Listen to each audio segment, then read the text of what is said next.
Today's video is brought to you by Web Sports. Web Sports is a dietary supplement company with all sorts of products like drinks, snacks, and more. So go to repsports.com, that's REPP sports.com, and use coupon code Johnny Huey for 15% off. What's up? Back again today, and I want to say welcome back. If you're new here and you like fandom videos, that's basically what I do. So if that's what you want to do, check out my other hit that like button, hit the subscribe button, and let's get started. So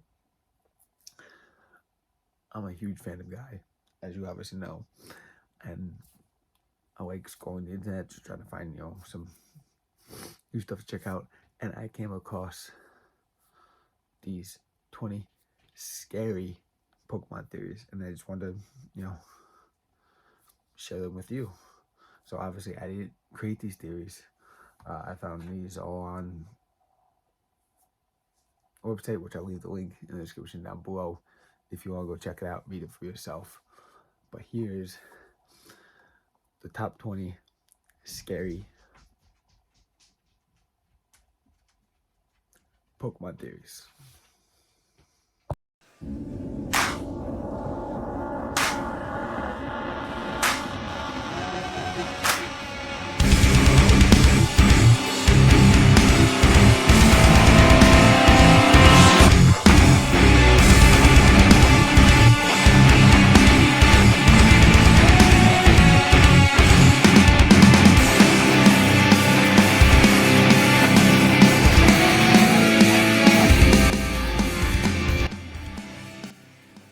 Number 20. Misty is dead.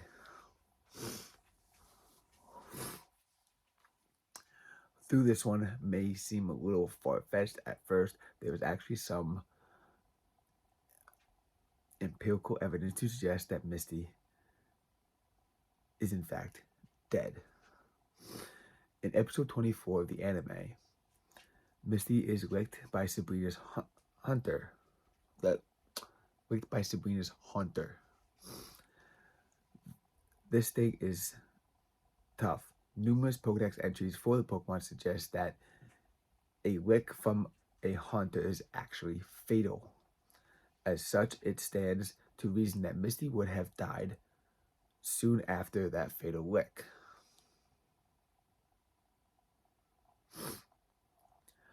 Her continued inclusion in the anime would obviously suggest otherwise, but some fans of the show have speculated that this is just a symptom of Ash's grief.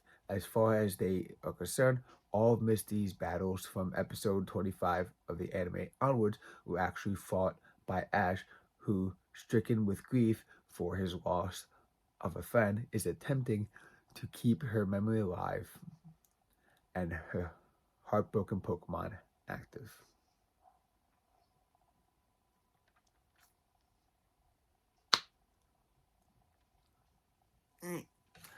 It's a little far-fetched. I understand that. It's because I'm pretty sure in the anime as well, Ash gets licked, which means Ash is dead too.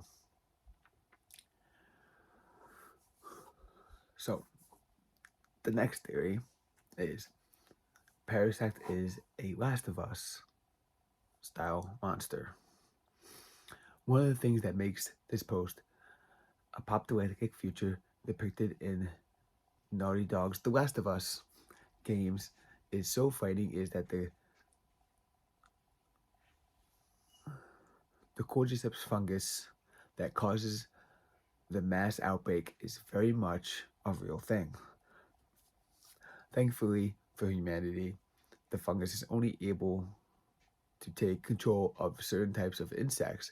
At least that's the case with the 600 or so different species of cordyceps that have been discovered so far to date anyway.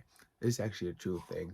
I actually do work with insects and have a pretty decent knowledge of insects itself, and there's actually a fungus that I believe is the same thing that attacks ants and creates what's called the zombie ant, basically taking over its body. And I've never seen this particular thing in person, but it is relevant, especially in our area. It can happen. So that's unfortunately in the world of Pokemon. However, it seems that some of these species are capable of infecting certain bug-type Pokemon, most notably Parasect. Most of the Pokemon's Pokedex entries confirm that it's being controlled by a parasitic fungus on its back. What's not clear, though, is what some fans believe may be the case, is whether Parasect is capable of infecting other bug-type Pokemon with its spores, or just as the Cordyceps fungus is. Next theory is Giovanni is Ash's real father. Given his stature as a big bad of the anime, the idea of Giovanni being Ash's real father is quite a shocking one. No doubt it would, however, explain why Giovanni's Team Rocket lackeys Jesse and James always seem to be in the same region as the young protagonist, despite the vastness of the Pokemon world. Some believe that Giovanni is actually keeping tabs on his young son by sending his most harmless yet most persistent grunts to keep an eye on him. This would explain why Team Rocket treats Pikachu so well whenever they do catch him, and why in more than 2 decades they have never came close to physically hurting Ash, despite the group's reputation for inflicting harm on both people and Pokemon. I'm a little iffy on that one because you keep tabs on him, but never confronted. Yeah, I don't buy it. Comment down below your thoughts on that one.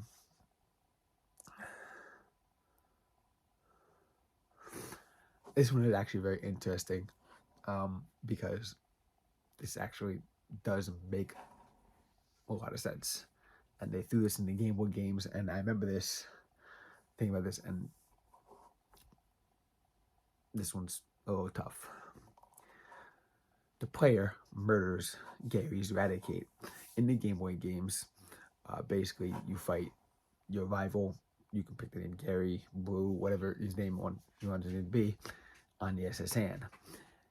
And then he has Eradicate on the SSN with him. You defeat him. You go through the rest of the SSN, talk to the captain, collect the cut HM. Then you go back, leave the SSN. Once you leave the SSN floats away. But guess who's still on the SSN? Supposedly, Gary.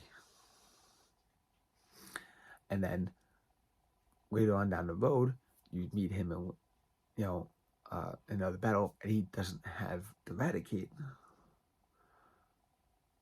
Okay, change your Pokemon, it happens. But then, when you go to Lavender Town, you see him mourning over a grave of a lost Pokemon, Eradicate. So the theory is that because you hurt him so bad on the SSN, and he wasn't able to get to a Pokemon Center, that he died. Yeah, it's sad. And you would think that they would have potions or healing stuff in SSN. The Pokemon world. I mean, come on. Anyway, yeah. So they actually say in the Game Boy games that Eradicate's dead. Moving on.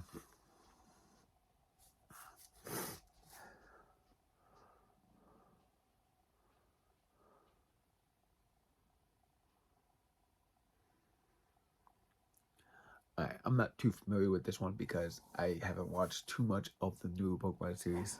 I probably should, especially since we only have one more left with Ash coming out. Yeah. N is a Zoroark. N is one of the more interesting characters to have been introduced in Pokemon Black and White. largely due to the strong connection that he shares with both trainers and Pokemon. If popular fan theory is believed throughout, there's more to mysterious character than meets the eye. So he's a Transformer. Many believe that N is not actually a human, but instead a Pokemon Zoroark in disguise, and there's surprising amount of evidence that supports this there, as well as him looking a little like the Pokemon. There are also several instances in the games where players encounter a Zoroark shortly before or after seeing N. There's even a point where interacting with a Zoroark triggers a flashback in N, which what very least suggests that there's a very strong bond between them. Wobbuffet is just a tail. Now, if you don't know Wobbuffet Pokemon, you know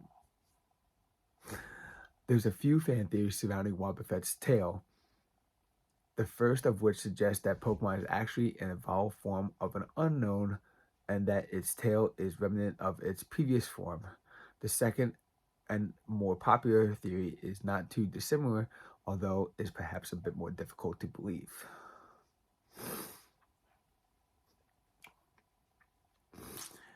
Humans are invasive species. That's kind of like true in some way. One of the biggest criticisms people have of Pokemon series is that the new species of Pokemon are constantly being introduced. Yeah, I'm good with the original 151. Maybe the next gen, Gen 2, maybe. But stop. I'm just saying, just stop. I'm good with the old school. Anyway, though it's possible that evolution simply happens as much faster rate in the games would than it does in reality. Some players have come up with another somewhat plausible theory to explain the phenomenon. The theory proposes that humans are colonized the Pokemon planet at some point in the not too distant past after Earth became uninhabitable. The world certainly explains why new Pokemon are still being discovered on a regular basis, as well as a fairly drastic difference between people and Pokemon. It could even shed light on why there are so few adults in the games, which children presumably far more likely to have been rescued from dying on Earth than adults. That's that's a whole other theory I never heard of. Kind of makes sense.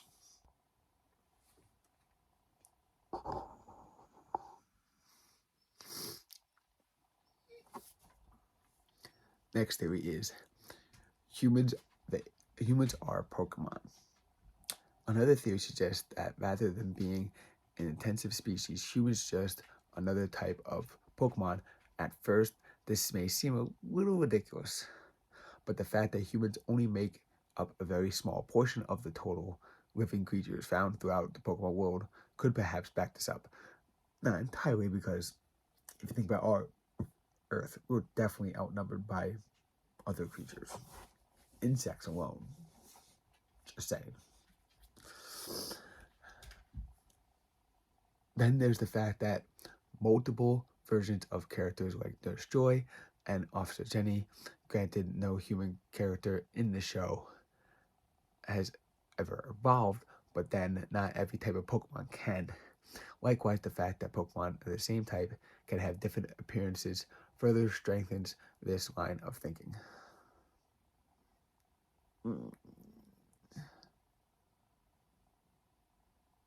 No, I don't buy it.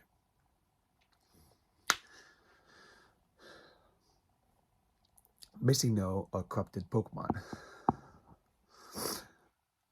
Those who played the original Pokemon games will likely remember Missing No. The glitch Pokemon allowed players to duplicate any item in Red and Blue version, effectively providing players with unlimited amount of rare candy and Master Balls.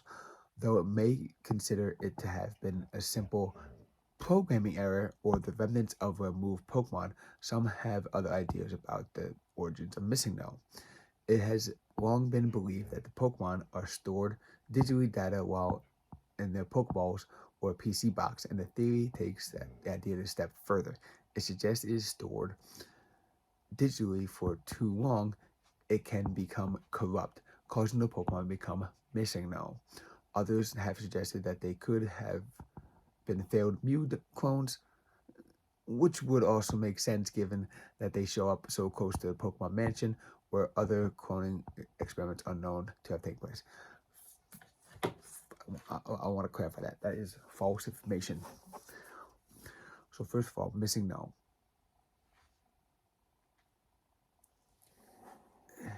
It doesn't show up at the mansion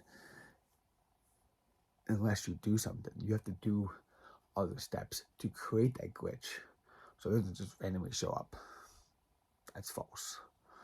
And to be honest, there's other ways you could do it besides doing it by Pokemon Mansion, but that's fine.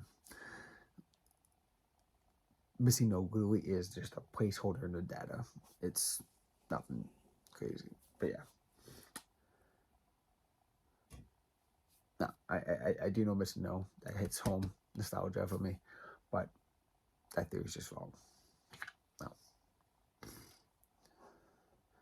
You know, just saying, these theories aren't very scary, as the title says. It's titled on the website, not mine. Okay, this one I actually have heard before plenty of times. Ash Ketchum is actually dead in the anime. While the anime follows Ash and his Pokemon journey, the first episode shows Ash meeting his first ever Pokemon, Pikachu. In one particular scene, is the first episode, Pikachu shocks Ash and a herd of sparrows to save them both from getting attacked. But it is a theory insisted of Ash getting hurt. He actually dies from this powerful thunder shock. The anime truly follows Ash as a ghost. This theory would make sense for several reasons. Firstly, it would justify why Ash does not age in the show, which actually is confirmed that he saw the Oho in the sky, which technically at that time there was only 151 Pokemon that we knew about. Technically it was 152 because of Oho. Just saying. But yeah. Let's get back to this.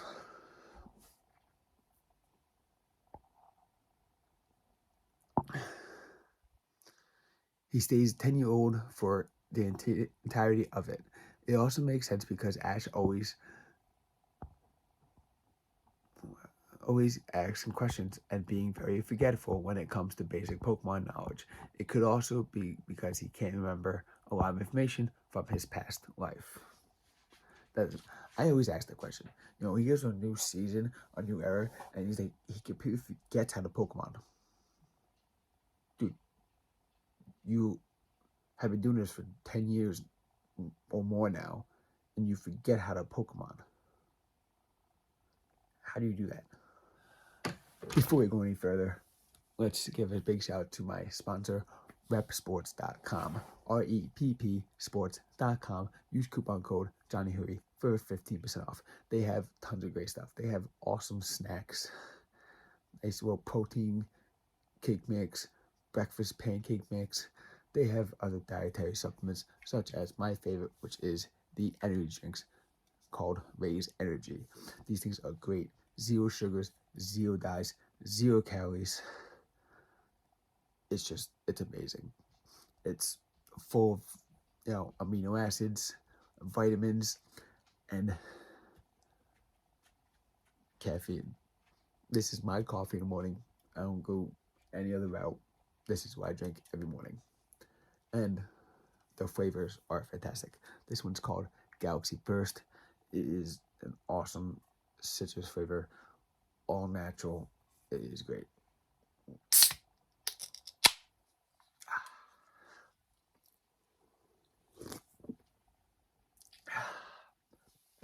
So like I said, go to Rep Sports, that's REPP Sports.com. Use coupon code JohnnyHooey and save 15% off your order. Let's get back to these Pokemon theories. Okay. Ditto is a failed Mew clone. This one is a very popular theory, and it really does make a lot of sense. if you look at the facts between Mew and Ditto, everything matches up. They're the same weight. They're the same, you know, they both are known as genderless Pokemon. They both, you know, they have so many similarities. This theory actually does make the most sense of probably almost any Pokemon theory I've listened to or heard of, because the fact that, you know, they're the only two genderless Pokemon in basically the entire series. Maybe I could be wrong. I guess I haven't followed a lot of generations, but they both know Transform, and they both can basically learn any Pokemon. And you know, if Mew's technically known as the ancestor of all Pokemon, and Ditto can become any Pokemon. So, and technically Mew could too if you use a Transform and transform the Pokemon. So, just saying. So yeah, the theory basically states that scientists worked on Mew, had a bunch of failed experiments in trying to create Mewtwo, and just kind of discard them in the Pokemon world, and people start catching Dittos. Anyway, moving on.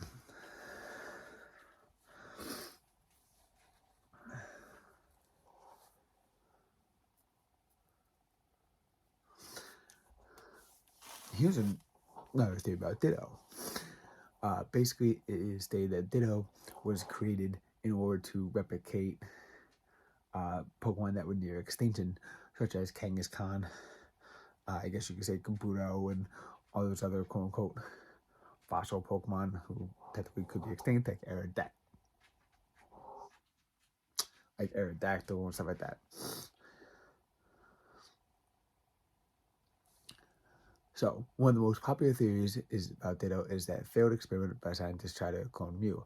But what if that was partially true? Ditto may be man-made Pokemon, but instead of being failed Mew's clone, Ditto was bred with extinct Pokemon. This theory makes sense for many reasons. Firstly, the game Ditto is mainly used to breed with other Pokemon. That's true. But for the first Pokemon games, there was an area called the Safari Zone, where only some Pokemon were available, like Kangaskhan. It is assumed that because these Pokemon were only available in that area, that they were close to extinction. It is assumed that this theory that Ditto was made to make offspring with Pokemon that were close to extinction to save the Pokemon breed. It really isn't such a crazy theory once all the facts have been weighed out. Maui, what are you doing?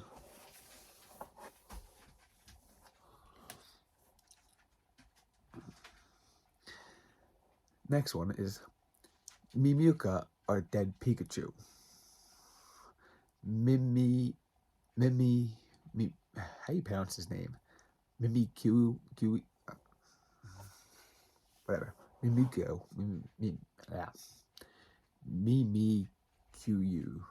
Mimikyu, I think. Yeah, I'm pronouncing it wrong, but I'll put his picture right here. Or dead Pikachu. When Mimikyu was released, it was a lot of, well, before its backstory, it's always said that Mimikyu wanted to be as popular as Pikachu and dressed up as Pikachu. This theory delves deeper into the Mimikyu wanted to dress Pikachu rather than just popularity. It states that he is just a Pichu that passed away before becoming a Pikachu, and now that it's moved on, it still wants to evolve. The evidence to the back of this theory up is that Mimikyu is a ghost fairy type for the deceased Pichu. Mimikyu also knows the move Thunderbolt and shares multiple moves with Pichu, making this theory more sense than it should. That's sad.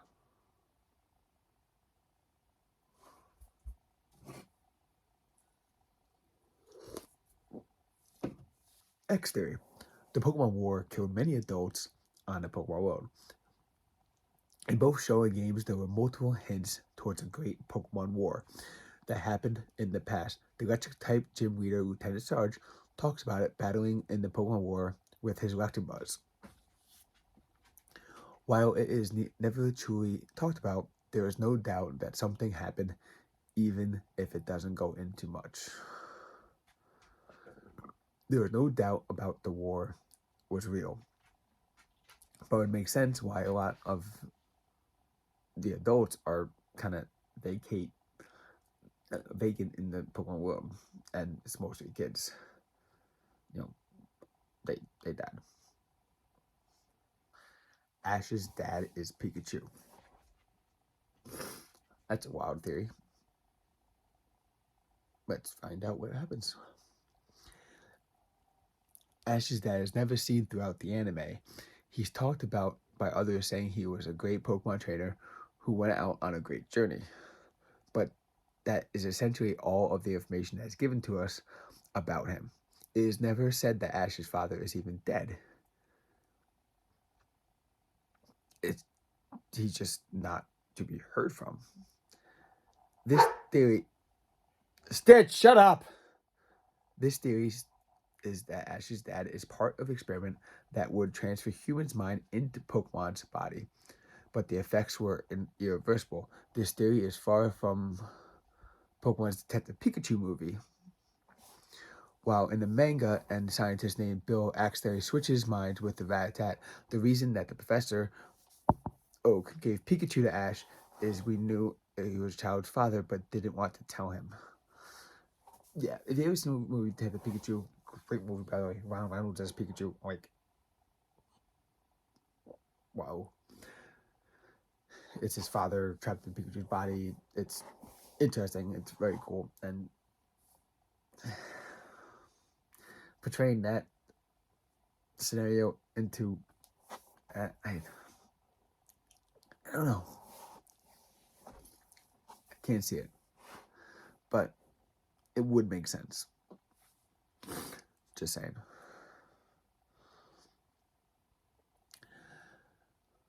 People eat Pokemon. Yeah, this one's a little odd because obviously they need food. They can't just be all vegetarians.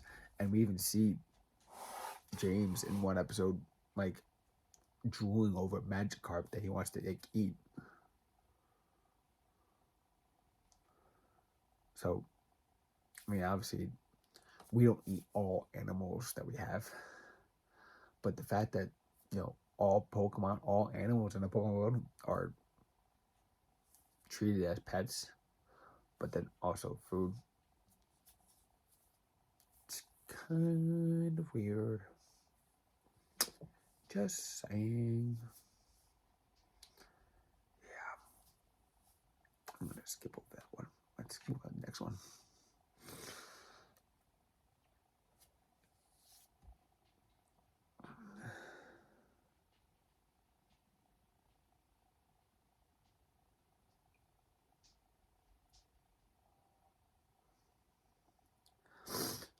Pokemon eat Pokemon. Still going with the eating. Even darker Pokemon conspiracy theories suggest that trainers force Pokemon to eat other Pokemon in order to get stronger. This may sound pretty wild at first until one examines the candy system that is used in Pokemon Go. As those who have played the game will already know, it's possible to send Pokemon Professor Oak in exchange for some candy. Well, the theory goes that the candy players receive back the actually made from the Pokemon that's sent.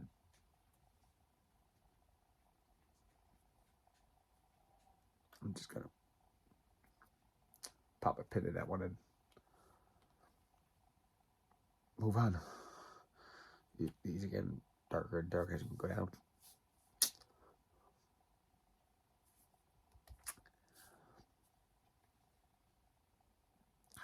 Okay, this theory I actually do know of. It's called Cubone is originally a Kangaskhan. With yet another theory involving Kangaskhan, this one comes with a twist. Kangaskhan is known to be a motherly Pokemon that always cares for its young. Much like its majestic,